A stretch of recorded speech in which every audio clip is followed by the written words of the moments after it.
Hi hello வணக்கம், இது உங்கள் சிவி ஜோன். சொல்லணும் எப்படி இருக்கீங்க? இப்போ பார்த்தீங்கன்னா சம்பவம் அமித் அவர்கள் இவ்வளோ பிளான் பண்ணுவாரான்னு நம்மளுக்கு சொல்லவே முடியல.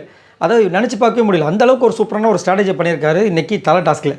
என்னென்னா இன்றைக்கி தலை டாஸ்க்கு ரொம்ப சூப்பரான டாஸ்க்கு, ரொம்ப கஷ்டமான டாஸ்க்கு, ரொம்ப முனைப்போடு இருக்கணும், ஃபோக்கஸ் இருந்துகிட்டே இருக்கும். கொஞ்சம் சேதரிச்சினாலும் காலி. மொத்தம் 7 பேர் கிளம்புறாங்க. ஏன்னா 8வது இருந்த பிரஜன் இந்த பிக் பாஸ் விட்டு வெளியே போன காரணத்தினால ஃபஸ்ட்டு கனி போனாங்க. அடுத்தது பார்த்திங்கன்னா சுபிக்ஷா போனாங்க. சுபிக்ஷா வந்து பேசியே வந்து வெளியே தள்ளினார். யார்? விக்ரம். ரொம்ப ஃபீல் பண்ணி ரொம்ப வருத்தப்பட்டு அழுதாங்க. அதுக்கப்புறம் பார்த்திங்கன்னா அரோரா போனாங்கன்னு நினைக்கிறேன். அப்படி போயிட்டு இருக்கும்போது அடுத்தது வந்து விக்ரமை வெளியே அனுப்புனார். சூப்பரான ஒரு ஸ்ட்ராட்டஜி யூஸ் பண்ணி. அதை தான் இங்கே வந்து விஜய் பார்வதிக்கிட்ட ரொம்ப அமித் சொல்கிறார். அதை பார்க்கலாம். அதுக்கு முன்னாடி பார்க்குற எல்லாம் நம்மளோட சேனலை சப்ஸ்கிரைப் பண்ணிட்டு பாருங்கள், லைக் பண்ணுங்கள், கமெண்ட் பண்ணுங்கள், ஷேர் பண்ணுங்கள், அந்த ஹைப்பையும் தட்டி விடுங்க. ஸோ என்னென்னா இவர் வந்துட்டு ரொம்ப டஃப்பாக போய்ட்டுருக்கும். ஒரு பாலை தேடி போயிட்டு இருப்பார். பின்னாடி வந்து திடீர்னு வந்துட்டு விக்ரம் பிடிச்சிருப்பார். சபரி கூட திட்டிகிட்டே இருப்பார். பார்த்து காய்ஸ் இவர் வந்து இப்படி கட்டி பிடிச்சிருவார் விக்ரம். யார்? அமித்தை. அப்படி தூக்குறதுக்கு ட்ரை பண்ணுவார். வேணாம், ஃபிசிக்கல் அட்டாக் ஹர்ட் ஆகிடுவோம், பிரச்சனை ஆகிடும் சொல்லிகிட்டே இருப்பார்.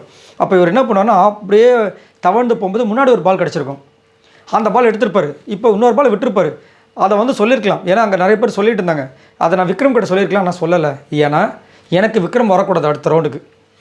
எனக்கு வந்துட்டு அவர் அடுத்த ரவுண்டுக்கு வந்துட்டார்னா எனக்கு தலை டாஸ்கில் வர்றது ரொம்ப கஷ்டம். எனக்கு அவருக்கும் வந்து லாஸ்ட்டில் போட்டி வந்துச்சுன்னா பெரிய கஷ்டமாயிடும். அதனால் நான் என்ன பண்ணேன், அந்த நேரத்தில் எதுவும் சொல்லாமல் சைலண்ட்டாக இருந்தேன். அவர் வந்து பாலையில் நினச்சிட்டு போயிட்டார்.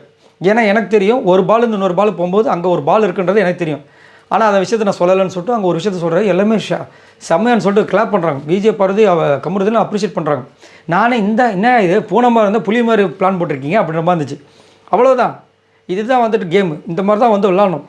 அதாவது எல்லாருமே பயங்கரமாக பிளான் போடுறாங்க. இவர் மட்டும் வந்து எப்பயுமே ஜுமாஞ்சி மாதிரி இருந்தால் எப்படி? அப்புறம் இவர் 7 மிதிச்சில் போயிடுவாங்க. அது மட்டும் இல்லாமல் அவர் சொல்கிறார், ஏன் அதை நான் பண்ணுறேன் அப்படின்னா, போன வாரம் நான் இருக்க பிரஜென்ட் போனார் பார்த்தீங்களா, இப்போ மக்கள் என் மேலே ஏதோ ஒரு விஷயம் வச்சுருக்காங்க, அதனால தான் இன்றைக்கி நான் செம்மையாக விளாண்டேன் மாதிரி சொல்லி ரொம்ப அப்படியே ஒரு மாதிரி எமோஷனலாக பேசியிருந்தார். பட் இந்த வாட்டி கண்டிப்பாக செம்மையாக பண்ணுவார். ஏன்னா இந்த ரூல்ஸ்லாம் செம்மையாக போட்டிருக்காப்புல. அந்த திட்டங்கள்லாம் அதுவும் பனிஷ்மெண்ட்டாக செம்மையாக இருக்குது. ஏன்னா தூங்குறவங்களுக்கு பனிஷ்மெண்ட்டு, தூங்குறவங்கள பார்க்குறாங்க பார்த்தீங்கன்னா சும்மா வேடிக்கை, அவங்களுக்கு பனிஷ்மெண்ட்லாம் செம்மையாக சொல்லியிருக்காரு.